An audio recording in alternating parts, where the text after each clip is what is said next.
So the Alpinestars Supertech R10, probably the hottest helmet on the market now. Let's find out why. So before we do anything else, let's take a look in the box and we'll see what actually comes with your brand new Supertech R10. Obviously this helmet has been super well anticipated by huge numbers of people. However, Alpinestars and helmets aren't really anything new. From a road riding perspective, yes, this is a brand new sort of piece of GP tech or racetrack technology. However, anyone who's delved into the off-road or motocross world is going to know quite well the Alpinestars range of SM helmets, ranging from the 5 to the 8 and all the way up to the 10s, which are full carbons. So Alpinestars and helmets for many years have been a partnership, but this is the first time we've seen a true sort of really well-built, focused track and race helmet. Obviously, given that this is a track and race helmet, you'd come to expect the usual stuff in the box. Tear-offs come included, which is always nice to have. Both of the visors that come with these do have tear-off posts, so they are all sorted ready for those. And of course, a pin lock, the 120 XLT, so the better of the bunch that you can get your hands on for helmets. Always nice to see thrown into the box as well. There is a super nice big race kit bag in here for your helmet. Obviously, I have the Martinator edition here. I'll get this out, just have a quick look.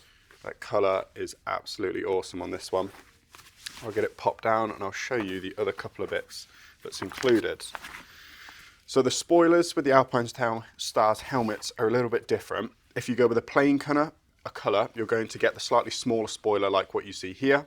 However, if you go with one of the graphic ones, you're going to get the racing spoiler fitted as standard in the box. They are slightly bigger, we're talking a couple of centimetres, so not a huge amount. But if you're into that track and sports sort of genre of riding, those couple of extra centimetres are going to make a surprising amount of difference on the track for you.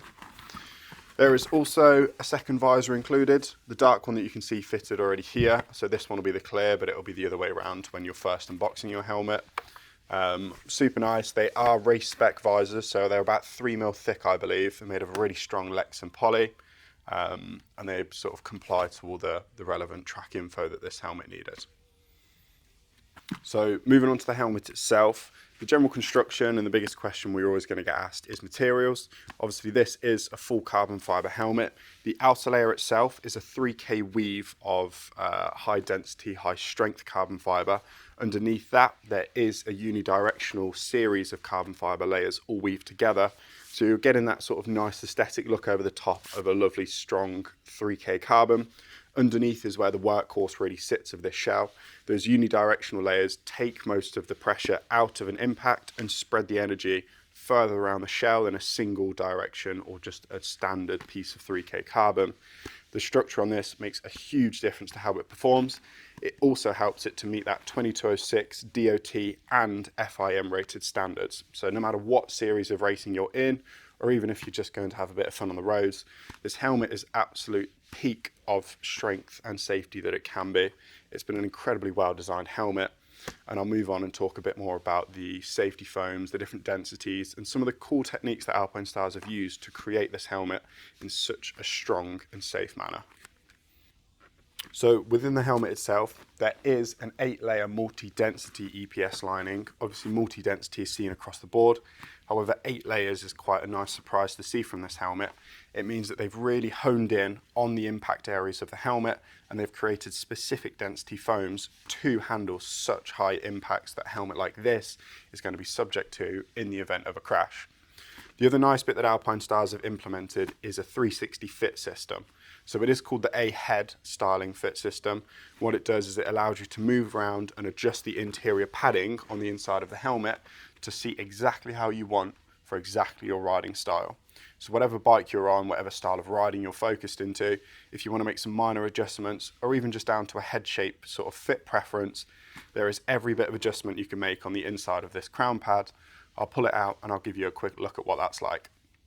So you can see that I've done just a quick removal of a couple of the pieces, and you can see how in-depth this Alpinestars fitting system goes. Obviously all the cheek pads, crown pads, speaker cups, everything can be adjusted, sizing, millimeters, things that you might require to adjust the helmet to your exact shape. If you take a look down on the inside here, you might be able to see there is a couple of dots on the inside. That allows a push stud to be placed higher or lower, And what that's going to do is when the helmet itself is on the top of your head, is going to either bring it up or lower it down depending on the riding style that you're going after. Obviously everything's adjustable inside of here. Cheek pads and everything are all available, so we can do sort of swaps and things. We can replace cheek pads. If it's a fresh up after a little bit of riding, we can get a hold of those. But if it's a thicker set or a thinner set you're after, just to achieve that perfect fit, they're all available to order and we can get our hands on all of them. The other nice piece that we were quite surprised about that Alpinestars have put in, speaker recesses. We weren't generally expecting this to come with any, given that it is such a race-focused helmet. However, it is a massively welcomed surprise to us, especially to see that there is the recesses in there. I can still see fitting intercoms and things being a little bit challenging on the side of the shell here. However, it's nice to know that you've got the option inside of the helmet to allow you to take an intercom system. One more thing I just wanted to highlight quickly. You can see how large these EPS pads are. They physically stick past the point of the shell itself. And the rear, you can see just how thick that EPS padding is at the rear. And this is where you can see that multi-density system. So the interior padding, or EPS padding, is sectioned into so many smaller areas. That's what achieves that sort of multi-density, superstructure helmet that these guys were after. And they've achieved it incredibly well here. So now that we've covered that fitting system and how the helmet can be adjusted to sit on your head, I think a big question a lot of people are going to have is how does it actually fit as a helmet? So let's get it on and have a look. If you haven't tried one yet, we would seriously recommend it. We keep hundreds of these in store, so I would pop down and take a look. So in terms of a fit profile, obviously it's going to be aggressive. It wants to be in a very eyebrow race down position. The fit's not terrible, to be honest. There's a good pressure on the cheeks, which is what you're looking for. There's a nice squeeze, a nice pinch. You can hear me just about chewing the inside of my cheeks. Obviously, that lower neck roll makes a massive difference in terms of keeping the helmet supported on the rear of the helmet.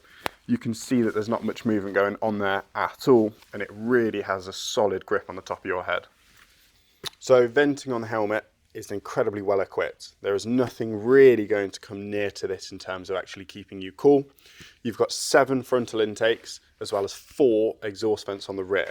They're all direct air pass-throughs. There is no sort of limiting or restricting flow channels or anything. They are as much air as physically possible into the helmet itself. Down on the front chin bar, you've got 3. 2 are operated by the little switch levers. There is another one hidden behind the little plastic cap right at the front. They are 2 ram intakes straight into the front of the chin bar itself. Up onto the top of the helmet, you've got a big slider, opens up a small air port at the front, as well as 3 running across this top brow lip, all intaking air at the same time. And round onto the back, obviously you've got your big main air exhaust for that top flow channel, and then hidden down behind the wing itself, you might just be able to see them in there. There is another series of exhausts which are going to keep you as cool as possible. Given that this helmet was designed around MotoGP, obviously the series and circuit races predominantly in the hottest of weathers. As we all know, the UK is never going to be the warmest place on earth, is it? We wish it was Mallorca, but it's not quite. These are designed to be in that hot weather, hot climate conditions, and they want to keep you as cool as possible. So bear in mind, it's going to be an incredible helmet, but it is going to do the job when it comes to ventilation. So the weight of the Supertech R10 sits exactly where it should be. You've got your AGV pistas, they're sitting around that 1400 gram mark. You've got an RX-7V and a Shoei XSPR Pro, both sitting in that 14 to 1500 mark. The Alpinestars R10 comes in at a very respectable 1540 grams, so you're perfectly aligned for where you should be. And obviously these helmets are FIM spec'd, so they're going to be higher. They're going to be slightly heavier than a more road-focused carbon fiber helmet, as they need that additional weight to be into the additional EPS padding. So yes, it might be a little bit on the heavier side for some of the road riders going out there. However, 1500 grams is really not going to make a huge difference to you on the top of your head. So the other thing Alpinestars have done to help reduce the weight, and again, this is a very common across the board for a lot of brands that are up there in the FIM world of things, is actual fluid dynamics testing. So wind tunnel testing from the beginning to the end of the shell has always been a massive part of Alpinestars development. They've done a huge amount of work to ensure this helmet sits stable, it holds itself really nicely, and that it becomes almost weightless given your speeds. So we know a couple of other brands, AGV are quite good for doing this, Arrow are good for doing this. Getting that wind tunnel testing correct is obviously where you're going to feel less buffeting on the helmet. The more un-aerodynamic or the less fluid dynamics that has been done for a helmet like this, the more you're going to feel that shake, and especially when their target audience realistically is that super high end of track racing, as well as a couple of the sports focused road riding guys. But as a GP Tech helmet goes, this is probably up there as absolutely one of the best. So thanks for tuning in. I'm going to hopefully get some test riding done with these and get some first-hand experience and some on-the-bike footage for you as well, just to give a bit more of a look over these helmets, as well as a couple more that we're going to be taking a look at into the showroom. We've got loads and loads of these in stock. All the colours are available. There's a couple of them that have been so hard to get a hold of, we've had to special order things in, especially like this Martinator helmet here. We can predict this being a really, really good seller. There's loads more available on our website. Any questions or queries you might have about a helmet like this, any suggestions you've got for a helmet that you'd like us to take a bit more of a look into and give you a bit more of a spec review on, let us know down below, but we're happy to answer any questions and take a look. Obviously, come check these out in store. We've got a nice display of them just kicking up upstairs in the showroom. You're welcome to try things on with us here, so we are absolutely open to getting you fitted into the right helmet, the right size, and I can show you all the specs and all the adjustments that you can make on the inside. Let us know what you thought. Don't forget to check out our socials. We'll have a couple of them linked down below. Give us a follow, drop a like as well. It'll be great to see you guys come back and definitely give us some suggestions on what you'd like to see in the future. Thank you.